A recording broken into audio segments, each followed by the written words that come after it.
Hello, welcome to Dundrill's podcast. I'm Reels Justin. Today we're reviewing Batman: The Dark Knight Strikes Again, written and drawn by Frank Miller with inks by Lynn Varley. Why she didn't do the inks for Holy Terror, we can only guess. Because man, this was like 100 times better than Holy Terror. So this book came out in 2001, 2002. It's the direct sequel to The Dark Knight Returns by Frank Miller, also, which that came out originally in the 80s. This takes place 4 years after, so if you haven't read Dark Knight Returns, I recommend doing so, or at least watching the movies by DC Animated, right? Which there are two movies, and it pretty much like sums up the graphic novel, right? Yeah. So this story, which I know this book is very controversial for people, which it is a bit political, especially with Green Arrow and Vic Sage the Question, who's awesome in this, but doesn't have too much dialogue. I mean, he has lots for what scenes he's in. He has lots of dialogue, but he's very much he was very much like the way they write him. It's very much inspired by Alan Moore's Rorschach, which the Question was already kind of similar to like Rorschach, but like uh, they they upped it up.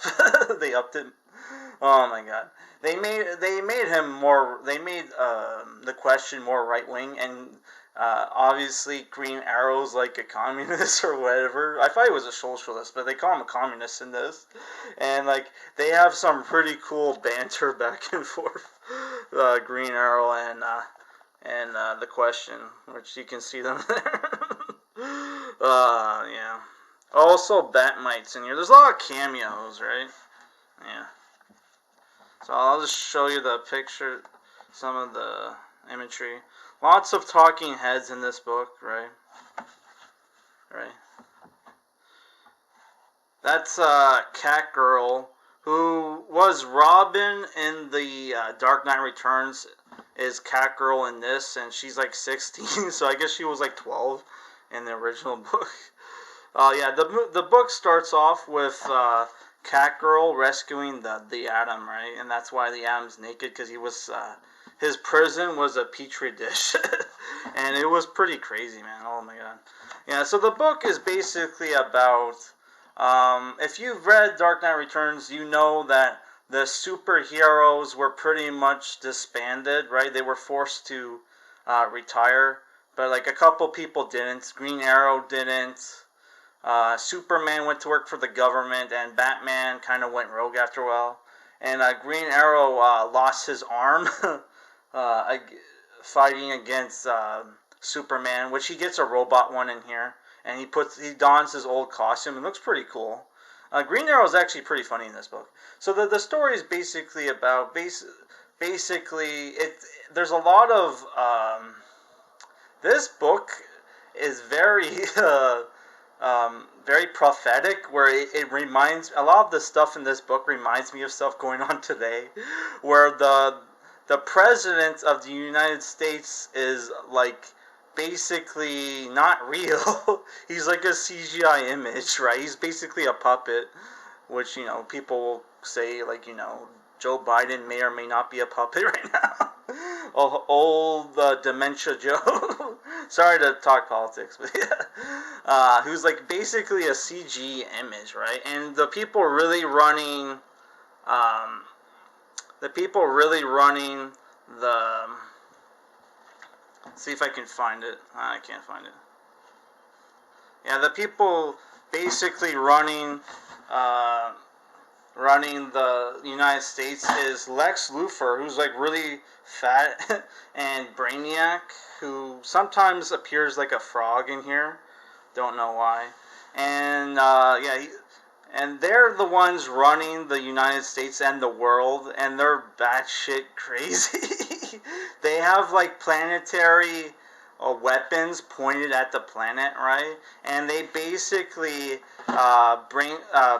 blackmailed Superman, Wonder Woman, and Shazam, or Captain Marvel, which they call him Captain Marbles in this book.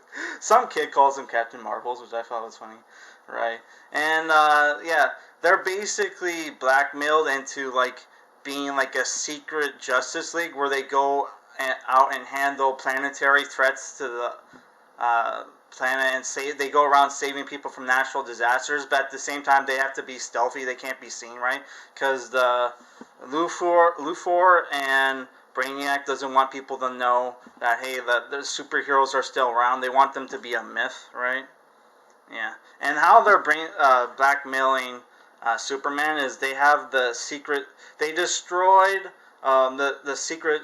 Sorry, the Fortress of Solitude and stole the Condor, the bottled city, right?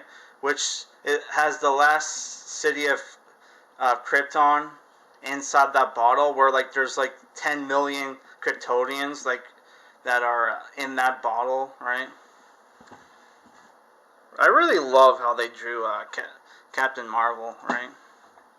Oh, I forgot to mention this soft cover is 256 pages and comes with a sketchbook.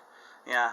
So, yeah, the story is basically Batman with the help of the Bat Boys, which are the members of the mutant leader gang from the first book, are going around rescuing the old superheroes that are imprisoned by Lex Luthor and Brainiac. They rescue Captain Atom. Not Captain Atom, the Atom, sorry, not Captain Atom, that's a different superhero. Ray Palmer, Atom. Then they rescue Barry Allen, Flash, who was being used to, who was trapped in this, like, what's it called, a treadmill or something? Where he's, like, has to generate power for, like, the city. And he's given, like, this new costume that he hates. Where is it? Also, Green Lantern shows up near the end. Yeah. You also get to see Batman and his version of the Justice League beat the crap out of Superman again. Right? There's Green Arrow with his robot arm. Yeah, they beat the crap out of Superman. Superman goes through a lot in this book, so if you're a fan of Superman, you might not like this book, especially Superman at the end. Yeah, like you don't get like Batman doesn't show up on page until like I think it's like not like 87 pages in or something, right? Yeah. Yeah, there's also, I forgot to mention, there's this new Joker, right? Who's going around killing superheroes, right? And he was basically like given a healing factor by Luthor and Brainiac, right? And Luthor and Brainiac gave him like a healing factor so good that so powerful that he can basically regenerate from like just scraps of DNA. Also, they make Hawk and Dove have a cameo and they make them super gay. Was not a fan of that because I kind of like Hawk and Dove. Yeah. Yeah. Man, I love this book. Also, if you're a fan of, I don't want to spoil it, but basically, if you're a fan of Batman Beyond: The Return of the Joker, they stole that plot twist from that movie from this book. Where if you don't know the plot twist, spoiler alert, the new Joker in that movie was a Robin, which was Tim Drake here. The Robin that's the new Joker in this is Dick Grayson, who apparently was fired by Batman, and like Dick Grayson didn't handle that very well, so now he hates superheroes and he's going around killing them for Lex Luthor and Brainiac. So I really enjoyed this book. A lot of people hate this book because they think it's batshit crazy. I love the batshit crazy stuff, and there is some truth to some of the stuff in this book, and and there's some dark humor as well. I really love the dark humor, but there's also some really dark stuff where it's like, where you see like people die and stuff, including kids, right?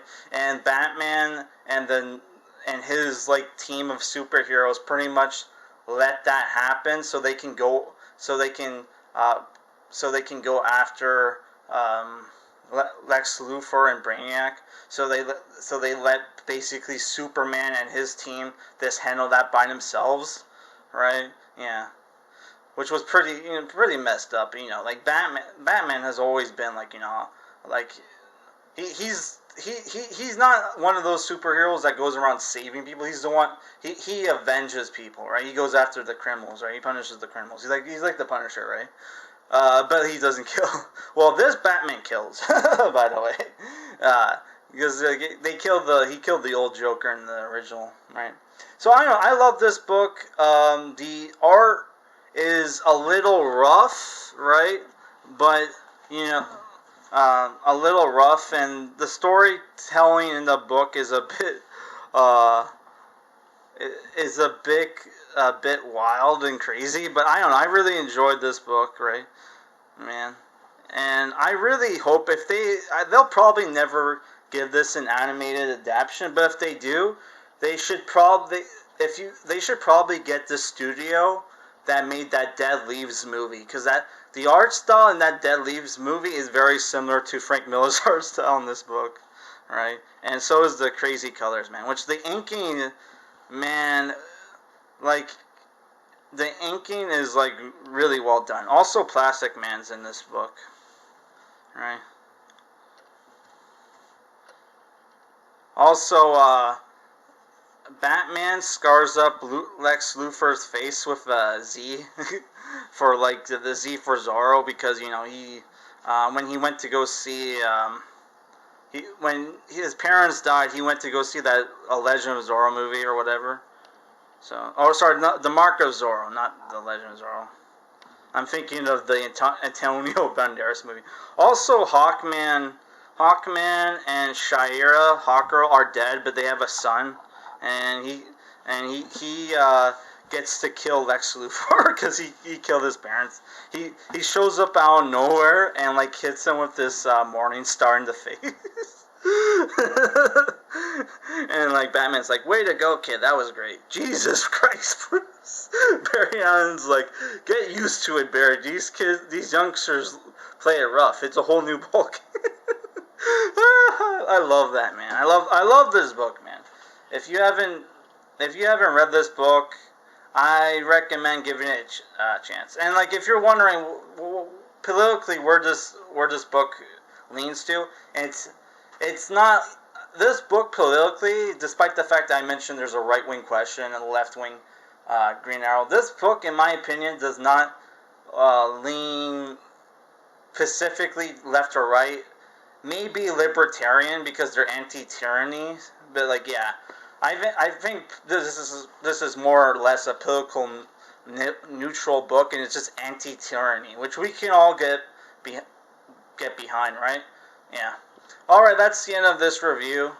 So my next Batman month review is going to be Batman vs Superman, Dawn of Justice, the Ultimate Edition. I'll be reviewing that movie. And after that, I'll be reviewing another Batman comic. I think we'll review this one, Batman by Brian K. Vaughan, because like I have a bunch of these like trades I haven't read, so I want to do a mix of Batman books I love and Batman books I haven't got around to reading, which I have a whole bunch. I still haven't read this one. This is like a compilation book about Clayface stories. This is Batman Zero Hour, which was a crossover event in the 90s. This is written by Doug Blanche. And I also have this one, which is Arkham Knight Genesis, which is a tie-in to the Arkham Knight game. This is written by Peter J. Tomasi. Yeah. Also, I have this book as well, which I've read this book, but we're gonna reread it. And if you're like, Red Hood Jason Todd fan. He's either in this one or the other Batman and Robin book. I can't remember, but he's in one of them. Alright, that's the end for this review. It was an 8 out of 10 if I forgot to mention it. And we'll also be eventually reading those books as well, and reviewing on the channel. Alright, guys.